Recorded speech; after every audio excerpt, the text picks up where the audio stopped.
जय गुरुदेव। और दोस्तों, मेरे चैनल सिद्ध साबर मंत्र में आपका एक बार फिर से हार्दिक स्वागत है। और देखिए, आज की वीडियो भी आपके लिए बहुत ही ज़्यादा महत्वपूर्ण होने वाली है। अब वो किस लिए? क्योंकि कल 28 तारीख है और 28 तारीख में रात्रि में 1:05 से 2:24 तक चंद्र ग्रहण पड़ेगा और वो हिंदुस्तान में दिखाई देगा। और इस चंद्र ग्रहण में जो साधनाएं की जाती हैं उनमें काफ़ी ज़्यादा जो उनकी पावर है मंत्रों की, वो बहुत ज़्यादा आती है किसी भी चंद्र ग्रहण में। क्योंकि ये जो चंद्र ग्रहण है ये महत्वपूर्ण है। अब वो किस लिए महत्वपूर्ण है ये भी मैं आपको बता देता हूँ। क्योंकि एक तो पूर्णिमा है, शरद पूर्णिमा, और नवरात्रि से और दीपावली के बीच का टाइम ये बहुत ही सिद्ध समय होता है साधनाओं के लिए। और जो लोग साधनाएं इस बीच में करते हैं उनमें बहुत जल्दी उनको सफलता भी प्राप्त होती है। दूसरा, जो इस समय में शरद पूर्णिमा भी है और पूर्णिमा के साथ साथ चंद्र ग्रहण भी है, तो इसलिए ये दिन बहुत ही ज़्यादा महत्वपूर्ण भी है। वैसे तो चंद्र ग्रहण और साधनाओं से संबंधित मैंने बहुत सारी वीडियोस पहले भी दी हुई हैं, आप उनको भी चैनल पर देख सकते हो। और आज भी मैं आपको एक वीडियो चंद्र ग्रहण में योगिनी साधना कैसे करें, क्योंकि अप्सराओं के बारे में, साबर मंत्रों के बारे में या वशीकरण के बारे में मैं आपको पहले बता चुका हूं। और देखिए, योगिनी साधना भी अप्सरा साधना की तरह ही होती है। इसके बारे में भी थोड़ा सा बताऊंगा, लेकिन उससे पहले मैं आपसे एक रिक्वेस्ट ज़रूर करूंगा कि एक तो वीडियो को पूरी देखना, और जो चैनल पर नए व्यूवर्स हैं उनसे कहूँगा कि चैनल को सब्सक्राइब करके और साथ में बेल के बटन को प्रेस करके और ऑल के फंक्शन पे क्लिक करें, जिससे कि जो भी लेटेस्ट वीडियो मैं डालूं उसका नोटिफिकेशन आपको तुरंत मिल जाए और आप उस वीडियो को देख पाओ। ठीक है? क्योंकि आपको टाइम टू टाइम वीडियो मिल जाती है तो आप उसको जब पहले से ही देख लेते हो, तो आपको आगे आने वाले समय में जो साधना करनी होती है उसमें आपको लाभ मिलता है। और जो पुराने व्यूवर हैं उनसे भी मैं कहूँगा कि आप भी अपने बेल के बटन को प्रेस करके देख लें कि वहाँ पर ऑल के फंक्शन पे क्लिक है या नहीं है। अगर ना हो तो कर लें आप। ठीक है? और चैनल पर जा कर के वहाँ पर वीडियोज का जो फंक्शन है उसमें आप सर्च करके भी देख सकते हैं। किसी भी साधना के बारे में अगर आपको सर्च करना है तो वहाँ आप सर्च करके और उस साधना से संबंधित वीडियो को आप देख सकते हैं, और उसकी सारी जो भी विधि है वो आपको वहीं पे प्राप्त हो जाएगी, बशर्ते कि वीडियो को पूरा देखना। क्योंकि बीच में अगर आप छोड़ देते हैं तो फिर आपको नहीं पता लग पाएगा कि भाई साधना की पूर्ण विधि है क्या। अब यहाँ पर एक चीज़ मैं आपको और बता दूं कि बहुत से लोग कहते हैं कि चंद्र ग्रहण में खीर बना करके और उसको, जो शरद पूर्णिमा होती है उसकी रात्रि में उसको बाहर चंद्र ग्रहण की रोशनी उसमें पड़ती रहे तो वो रखी जाती है। और एक टाइम ऐसा आता है कि जो चंद्रमा की रोशनी से एक अमृत की वर्षा होती है और वो उस खीर के ऊपर पड़ती है और सभी लोगों को फिर उस खीर का वितरण कर दिया जाता है, क्योंकि वो एक तरीके से अमृत के समान हो जाती है। और ये इसी पूर्णिमा में होता है जो शरद पूर्णिमा होती है। लेकिन आप उस चीज़ का ध्यान रखें कि भाई अगर आप खीर बना करके और उसको आप रखेंगे तो आप एक चीज़ का ध्यान जरूर रखना कि रात्रि में कहीं बिल्ली उसको ना चख जाए, क्योंकि आपने तो रख दिया, लेकिन उसको इस प्रकार से रखना कि उसमें रोशनी भी पड़ती रहे और कोई उसमें कीड़ा वगैरह या फिर उसको ना खा पाए। क्योंकि अगर आप रख देंगे तो भाई रात्रि में आप सो जाओगे, पता लगेगा कि उसको बिल्ली ही झूठा कर गई है, तो वो ठीक नहीं है फिर। तो इसलिए इस चीज़ का ध्यान जरूर रखना। अब दूसरी बात यहाँ पे एक और आ जाती है कि ग्रहण भी है। अब ग्रहण में आप बाहर रखेंगे तो दूषित हो जाएगी वो, तो इसलिए क्या करना चाहिए? तो एक चीज का ध्यान रखें कि जब ग्रहण खत्म हो जाए, ग्रहण काल खत्म हो जाए, यानी कि 2:24 पे ग्रहण खत्म हो जाएगा, उसके बाद स्नान करके और पूरे घर में, पूजा घर में, सभी चीज़ों में गंगा जल छिड़क दें, ठीक है। और फिर उसके बाद खीर बनाएं आप, और उसके बाद जब खीर बनाएंगे तो मेरे विचार से आधा घंटे के अंदर अंदर खीर आपकी तैयार हो जाएगी। और खीर तैयार करने के बाद फिर आप उसको कहीं पर भी जहाँ पे चंद्रमा की किरणें उसके ऊपर ठीक से पड़ जाए, मतलब कि उसके अंदर किरणें जानी चाहिए, ऐसी जगह फिर उसको आप रख दें। तो 3 बजे से लेकर 4 बजे के बीच यही टाइम होता है। 3 बजे से 4 बजे के बीच में वही अमृत की वर्षा होती है।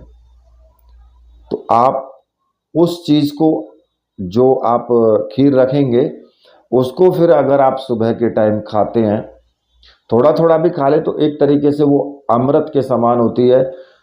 संपूर्ण शरीर के रोगों के नाश के लिए आप उसका इस्तेमाल कर सकते हैं और आपको इससे लाभ ही मिलेगा, नुकसान कुछ नहीं होगा, ठीक है। अब बात आती है दूसरी कि साधना कैसे करें। देखिए, योगिनी साधना के विषय में मैंने बहुत पहले भी काफ़ी वीडियोस बनाई हुई हैं, और 2 वीडियोस मैंने ऐसी बनाई हुई हैं कि आपके अनुकूल ही योगिनी आएगी।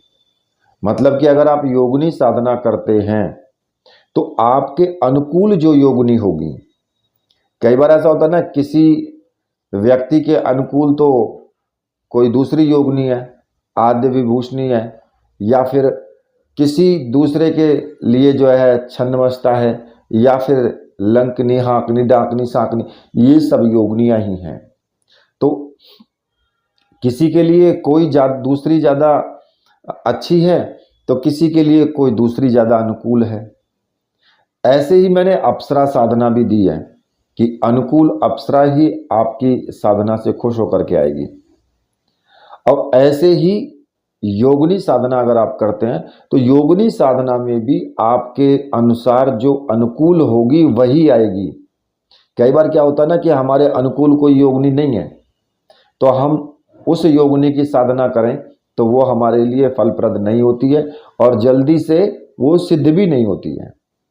जो अनुकूल होगी वो स्वयं आ जाएगी और सिद्ध भी जल्दी हो जाएगी। अब ऐसी साधनाएं मैंने 2 दी हुई हैं, और दोनों के मैं आपको यहाँ मंत्र भी मैं आपको बता देता हूँ, क्योंकि कई बार लोग क्या करते हैं कि साधना तो आप कर रहे हो लेकिन मंत्र का उच्चारण सही तरीके से नहीं कर रहे हो। तो यहाँ आप टेस्ट भी कर लेना, जो लोग सामग्री के साथ में साधना कर रहे हैं, ठीक है। देखिए, एक मंत्र मैंने बताया है, ओम ह्रौम योगिन्यायी फट, ठीक है। और दूसरा जो मैंने बताया है, ओम ह्रीम योगिनी आगच्छ आगच्छ स्वाहा। ये 2 मैंने मंत्र बताए हैं।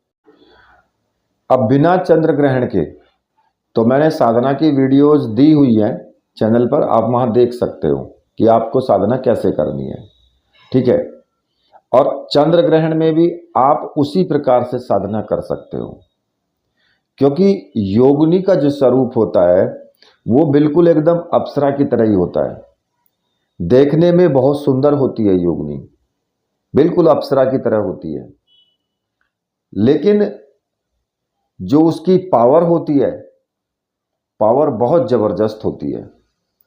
क्योंकि जो योगिनी साधना करते हैं, तो योगिनी साधना से हमें जो लाभ प्राप्त होते हैं वो 60 कर्म, यानी मारण, मोहन, वशीकरण, उच्चाटन, द्वेषण, ये शांति कर्म, और ये सारे जितने भी हैं वो योगिनी साधना से संपन्न हो जाते हैं। जो योगिनी साधना करता है, योगिनी किसी को मार भी सकती है, किसी को वो देषण भी करा सकती है, किसी का उच्चाटन भी करा सकती है, किसी को सम्मोहित भी कर सकती है, और शांति कर्म यानी किसी का अच्छा यानी भला भी कर सकती है। वो तो साधक के ऊपर डिपेंड करता है कि वो उससे कैसा काम कराता है। योगिनी साधना मोक्ष और भोग दोनों की साधना है। ऐसा नहीं है कि वो आपके जो दूसरे कारोबार समस्या हैं या फिर आपके धन संबंधी समस्याएं हैं उनमें सहायता नहीं करती है, उनमें भी वो करती है सहायता। ठीक है, तो योगिनी जो है बहुत ही ताकतवर शक्ति होती है। ये जो योगिनी साधना करते हैं उन्हें इस प्रकार की सिद्धियां प्राप्त होती हैं। अब साधना को ग्रहण में कैसे करें, तो भाई उसके लिए मैंने आपके लिए ग्रहण की दूसरी वीडियोज भी मैंने बनाई हुई हैं कि अप्सरा साधना कैसे करें या वशीकरण साधना कैसे करें, उनमें भी मैंने आपको तरीका बताया हुआ है। आप वो वीडियोज भी आप देख सकते हैं, 2-3 रोज पहले ही मैंने वीडियो डाली है वो। अब इसमें क्या करना होता है कि जैसे मान लिया 1:05 पे ग्रहण शुरू होगा, तो 1 बजे आप स्नान कर लें या 1:05 पे स्नान करें, 5 मिनट में तैयार हो जाएं, अपने स्नान आदि करके बिल्कुल एकदम 5 मिनट में तैयार हो जाएं और अपने पूजा घर में ही करें साधना को। वो अलग बात है कि भाई किसी तस्वीर को छूना नहीं है, तो छूने की आवश्यकता भी नहीं है। एक दीपक जला लें, अगरबत्ती धूपबत्ती जला लें, यंत्र है आपके पास में जिन्होंने सामग्री ले रखी है तो उस पर जो है आप जो पुष्प भी चढ़ा सकते हैं उसके ऊपर। और अगर दूसरा जैसे कि इत्र होता है, इत्र का रुई में थोड़ा सा इत्र ले करके उसको भी चढ़ा सकते हैं। और दूसरी आप पूजा दूसरी भी कर सकते हैं, जैसे गुरु पूजन है वो भी आप कर सकते हैं। तो आप इसमें आपको वही करना है, गुरु पूजन करेंगे, गुरु पूजन करने के बाद में आप गुरु मंत्र का जाप जरूर करेंगे, जो भी मैंने गुरु मंत्र आपको बताया है या फिर जिनके पास जो भी गुरु मंत्र है, जिन्होंने जिसको गुरु माना है उसी का आप पूजन करेंगे और उसका ही मंत्र जाप करेंगे। दूसरा, आप उस मंत्र से आप रक्षा घेरा भी लगा सकते हैं जो मैंने आपको नॉर्मल बताया हुआ है। कौन सा? ओम असर्पंतु ये भूताय भूमि संस्थिता, ये भूता है विघ्न कर्तास्ते नश्यन्तु शिवाज्ञा, अपक्रमणान्तु भूतानि पिशाच सर्वतो दिशम सर्वेशम विरोधेन पूजा कर्म समारंभे। इस मंत्र को पढ़ते हुए सभी दिशाओं में चावल फेंक देंगे तो आपका जो नेगेटिव एनर्जी है वो आपके कमरे में वहाँ पर नहीं आ पाएगी, केवल योगिनी ही आएगी। अब यहाँ एक चीज़ और बता दूं कि प्रत्येक योगिनी के साथ एक भैरव होता है, इसलिए भैरव पूजन करना जरूरी है और भैरव जी का मंत्र जाप करना जरूरी है, उनसे प्रार्थना करनी जरूरी है। नहीं तो योगिनी से पहले भैरव जी पधार जाएंगे आपकी साधना तोड़ने के लिए या आपकी साधना को खंडित करवाने का संपूर्ण प्रयास भैरव कर देते हैं, क्योंकि योगिनी के साथ हैं वो। अब आपको कैसे करना है फिर? भाई भैरव जी का आप पूजन कर सकते हैं, जैसे मैंने योगिनी का बताया, गुरु का बताया, ऐसे भैरव जी का करो। मंत्र आप जप सकते हो कोई सा भी भैरव जी का जो भी है, या तो ओम ब्रह्म भैरवाय नमः इस मंत्र का जाप कर सकते हो, या फिर ओम रीम बटुकाय आप जो धारणाएं कुरकुरु बटुकाय रीम ओम, इसका भी आप जाप कर सकते हो। ज़्यादा नहीं, एक माला का जाप कर लो और फिर उसके बाद में योगिनी का पूजन आप ऐसे ही करो भाई उसको। हाँ, अगर आपको सिंदूर लगाना है तो आप क्या करेंगे भाई, मूर्ति को या यंत्र को आपको छूना नहीं है, तो उसके लिए आपको क्या करना है, आप एक जो माचिस की तीली होती है ना, माचिस की तीली से उससे आप टीका कर सकते हैं, सिंदूर लगा सकते हैं। रक्षा माला को आप अपने गले में धारण कर सकते हैं और जो जाप की माला है उससे आप जाप कर सकते हैं। दीपक आप लगा ही लेना, जो भी साधना में बताया है, घी का तेल का जो भी साधना में बताया गया है, विधि में बताया है, वही दीपक लगाना। ठीक है। अब ऐसा नहीं है कि भाई अगर आप सोचते हैं कि आप अपने अनुसार विधि को तोड़ मरोड़ कर सकते हैं, ऐसा नहीं। जो विधि है, विधि के अनुसार आपको अपना टाइमिंग चेंज करना होगा। आपको अपने आप को विधि के अनुसार लाना होगा कि भाई मुझे ये विधि इस प्रकार से करनी है, तो मैं कैसे टाइम निकालूं। आपके टाइम ना निकालने के कारण विधि को नहीं तोड़ा जा सकता है, विधि को मरोड़ तरोड़ नहीं कर सकते हैं, नहीं तो उसमें नुकसान होता है, उसमें फायदा नहीं होता। तो इसलिए इस चीज़ को आप बिल्कुल भी अपने माइंड में मत रखना, और ना ही मुझसे पूछा करो ये सब चीज़ें कि जी हम ऐसा कर लें वैसा कर लें, नहीं, जो बताया वही करो, ठीक है। और फिर योगिनी माला से आप जाप शुरू कर सकते हैं।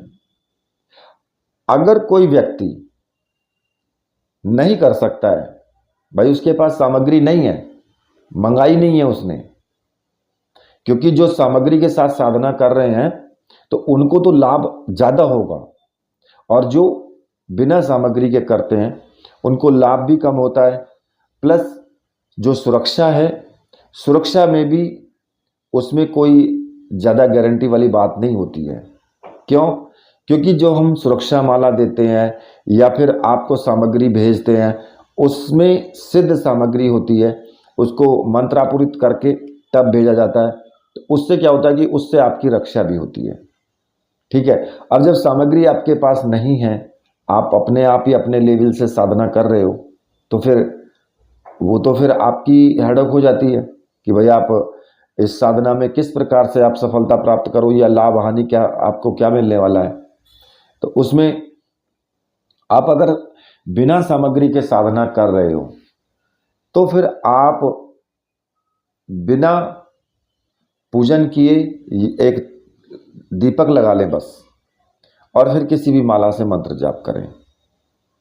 क्योंकि अगर आप बिना सामग्री के आप केवल मंत्र जाप करते हैं तो फायदा तो आपको होगा, लेकिन उस लेवल तक का फायदा नहीं होता है जितना होना चाहिए।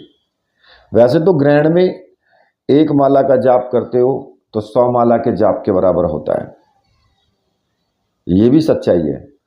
क्योंकि उस वक्त में जो प्रकृति है, प्रकृति में ऐसी किरणों का चारों तरफ पृथ्वी पर जो अल्ट्रावायलेट्स वगैरह किरण होती हैं वो इस तरीके से पड़ती हैं कि उससे मंत्रों के अंदर ये जो हम मंत्र जाप करते हैं उसकी जो देवता के पास तक जाने की और फिर वापस आने का जो टाइमिंग होता है ना, वो इतनी तीव्रता के साथ होता है कि आप समझिए कि जैसे कि एक तो साइकिल चल रही है, ठीक है, वो 10 की स्पीड चल रही है, और एक साइकिल या एक हवाई जहाज चल रहा है जो कि लड़ाकू जहाज होता है, वो 1000 की स्पीड से होता है या 2000 की स्पीड से होता है। तो वही सिस्टम है, यहां समझिए कि लड़ाकू जहाज चल रहा है जब आप मंत्र जाप करते हैं। इतनी तीव्रता के साथ में जो वापसी आपके मंत्रों की ध्वनि है वो वापसी आपके शरीर से आकर के टकराती है, और उतनी तीव्रता से वो शक्ति आपके शरीर के अंदर समाहित होती है, क्योंकि शक्ति तो आपके शरीर के अंदर ही है, उसको जगाना है, ठीक है। तो इस प्रकार से आपको उसमें ग्रहण काल में ज़्यादा फायदा होता है। अब अगर ग्रहण काल में साधना कर रहे हो तो ग्रहण काल में जो मंत्र जाप है, मंत्र जाप को उसी लेवल से करें जिस लेवल से आप करते आ रहे हैं पहले से। या अगर मान लिया आप अप्सरा साधना पहले से कर रहे हो, ठीक है, या योगिनी साधना पहले से कर रहे हो, या फिर भैरव साधना कर रहे हो, या फिर और दूसरी साधना कर रहे हो जो आपने संकल्प लिया हुआ है, और आप संकल्प के बीच में ग्रहण पड़ गया आ रहा है ये, अब आप कैसे करें साधना। तो आपको क्या करना होता है कि अपना संकल्प आप पूरा करें, उसी लेवल से साधना अपनी करें जो संकल्प वाली है। उसके बाद में दोबारा साधना आप कर सकते हैं, ग्रहण पड़ते ही शुरू कर सकते हैं आप साधना, ये कर सकते हो, और उसी साधना को करें जो आप पहले से करते हुए आ रहे हो, तो आपको बहुत ज़्यादा फायदा होता है। एक तो पहले से ही आप रनिंग में हो, दूसरा एकदम से आपका जो है ना, जैसे कि पहले आप साइकिल से चले आ रहे हो और फिर आपको लड़ाकू जहाज मिल गया, आप उसमें बैठ के भाग दौड़ने लगे, तो स्पीड कितनी होगी दौड़ने की, तो आप ये चीज़ आप समझिए कि एक तो पहले से रनिंग में हो, फिर आपको और ज़्यादा पावर वाली चीज़ मिल जाती है। तो इसलिए मेरा कहना ये है कि ये ज़रूरी नहीं है कि भाई आप अप्सरा साधना ही करें या फिर योगिनी साधना करें या यक्षिणी या कोई और दूसरी साधना करें। जो आप पहले से करते हुए आ रहे हो उसी को रिपीट करना ग्रहण में, ठीक है, तो ज़्यादा अच्छा रहेगा। और अगर जो लोग कोई भी साधना नहीं कर रहे हैं, वो ग्रहण में ही चालू करेंगे, तो वो तो कोई भी कर सकते हैं। वो तो उनके ऊपर डिपेंड करता है कि वो उनको कौन सी साधना करनी है। बहुत से लोग तो साबर मंत्र ही करते हैं केवल, क्योंकि साबर मंत्र थोड़ा जल्दी सिद्ध हो जाते हैं। अगर साबर मंत्र से करते हैं थोड़ा जल्दी सिद्ध हो जाते हैं वो, क्योंकि एक तो वो पहले से ही साबर मंत्र तो पहले से ही स्वयं सिद्ध होता है। सच्चाई तो ये है, उसको केवल याद करना होता है।